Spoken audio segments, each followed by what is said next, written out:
I've noticed a startling new trend when it comes to new camera releases. Many are missing a critical component, the EVF. For years, I've watched camera reviewers focus on the specs of EVFs, how comfortable they are to use, how many millions of dots they have.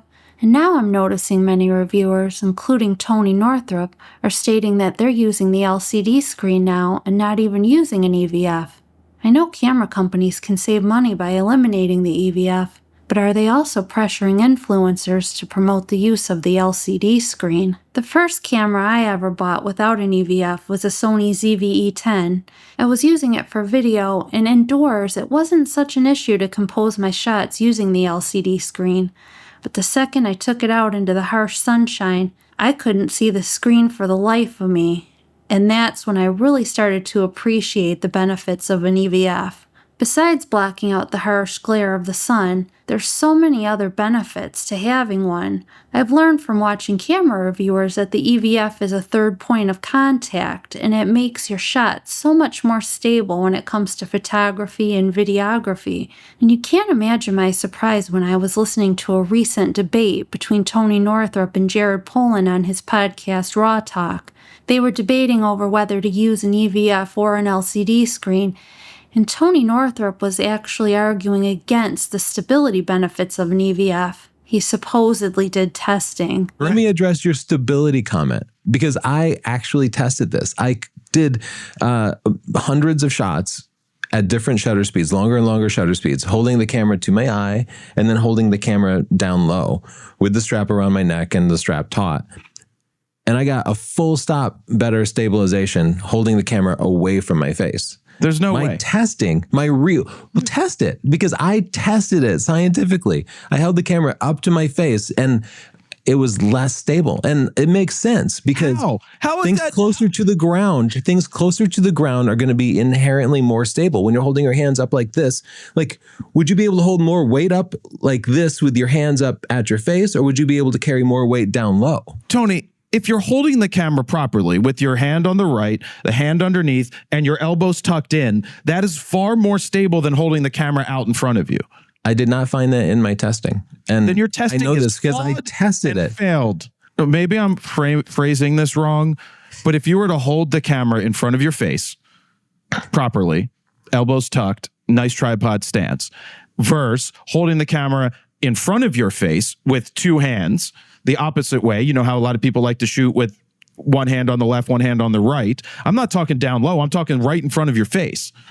It is not more stable to hold it out in front of you than it is to tuck it in and hold it close to your face. I can see your point, and I did not test the scenario of holding the camera like an inch away from my face. Not an inch away from your face, but where people normally hold it. They hold it like at titty level, and they're like looking like this, and they're like, oh, look at that. I'm holding the camera like this. Well, try it out. Just do a scientific thing. Don't just imagine it. Like, you have the ability. You could do this test in 10 minutes. I don't want to test. I can't believe I'm saying this, but I actually have to agree with Jared on this point.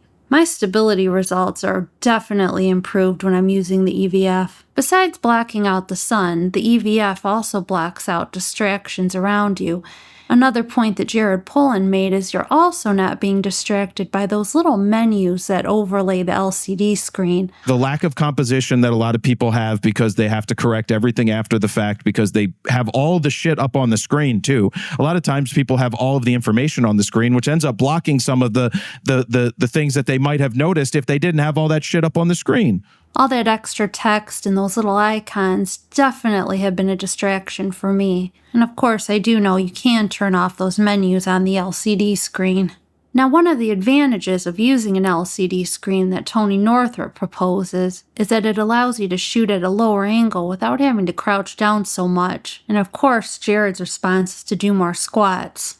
I don't mind crouching down so much now, but in a few years, arthritis is really going to get the better of me. Now, I know crouching down might not be such an issue for everyone, but what if your subject is taller than you?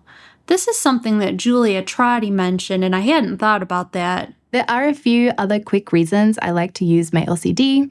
During fashion photo shoots, models are sometimes a little taller than me, so it's more flattering to shoot from their height, which means the camera is slightly above my eye line. It also helps me keep better posture as I find it's easier to keep my back and neck straight. Another benefit for using the LCD screen that Mark Denny had mentioned in a video is using tap to focus. I shouldn't say that every camera has this, but I think most modern cameras do today have tap to focus, where you can actually just tap on the LCD where you want your camera to focus, which is huge, mainly because you don't have to worry about manually moving a focus point to various areas of your scene. You can simply just tap on every single area of your photograph that you want to focus. And that's a really good, or I should say a really big time saver. I've actually found this to be a huge advantage when one time I was taking out my Sony ZV-E1 to film squirrels, and using tap to focus really helped me when I was in a tricky situation with a lot of tree branches. I'm not quite as comfortable using the joystick to move the focus box around when I'm using the EVF. One benefit of using an LCD screen that I personally have not experienced is that it's supposed to give you better situational awareness. According to Tony Northrup, when you use an EVF, you get tunnel vision and you're not really aware of your surroundings. You might miss interesting compositional elements. You also might miss someone trying to steal your tripod. So do yourself a favor, hold the camera away from your face, and keep a better eye on your surroundings, on your periphery. That can do a lot to reduce your risk of theft. While I was actually recording that video, some kid came up and was going to steal my tripod, put his hand on my tripod. But I did see him coming out of the corner of my eye. So the point is, being in New York City, having more situational awareness can be really important. And, you get that tunnel vision when you have the camera up to your eye. For me, I don't have much peripheral vision, and I really don't like carrying around a tripod anyway. But I can definitely see the advantage of being aware of your surroundings. But like Jared Pollan said, you can always open your other eye. I'm a huge fan of situational awareness, and I think most people do not have it. Right. When you put your eye up to the viewfinder, it does make it more difficult to see what's going on around.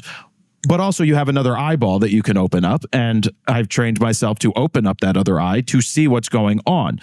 Now, in some cases, the camera might block that, or a lens might block that, but I quickly have a way, like I'm looking, the camera's, at my mouth, then I quickly move it back up because I see what's going on around me. I just think that if I'm looking at something that's happening around me and taking pictures at the same time, I'm not actually shooting with intent. Regardless, you do have to be careful when you're out shooting in public. I had an unfortunate incident at a museum where I almost took out an elderly lady, but we won't go into that now.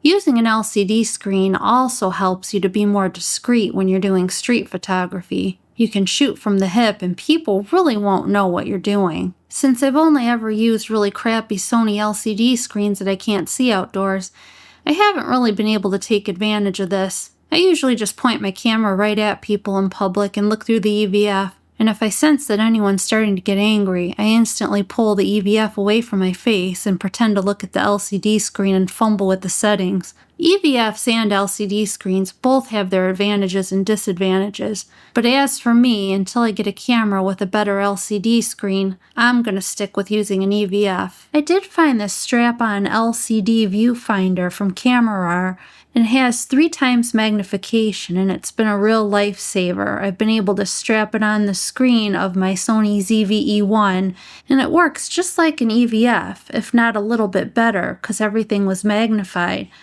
So this is a great solution for under $40. I love the way it collapses down for portability. I did put my Amazon affiliate link in the description below in case you're interested. If you like this video, give it a like. Consider subscribing for more camera-related content from a newbie like me. God bless.